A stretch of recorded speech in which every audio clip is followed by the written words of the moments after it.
5 روشتات علشان تبقى سعيد في حياتك. 1. لازم تتجاوز الماضي. مفيش حد فينا ما عندوش حاجات في الماضي بتضايقه، لكن لو قدرنا نتجاوز الماضي ده هنقدر نواصل علشان نوصل لطموحاتنا وأهدافنا ونتبسط. 2. لازم نصدق إن في الآخر في حاجات حلوة هتحصل لنا، فابعد عنك سوء الظن على قد ما تقدر، وخلي عندك دايما يقين وثقة في الله.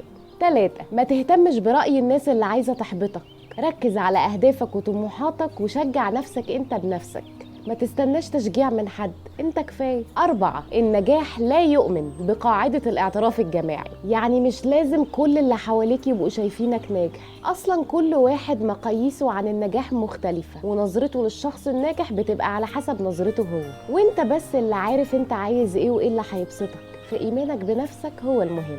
5. احلم زي ما انت عايز، ما تحطش سقف لطموحاتك، يعني ما تقفش على ارض الواقع وتبص تحت رجليك، شوت ذا مون زي ما بيقولوا. الروشتات دي قالها سعيد النوبال في كتاب للسعادة فكر. ايه رأيكم؟ سهلة ولا صعبة؟ قولولي في الكومنت. انا فيروز يسري، ودي حكاية قبل اليوم.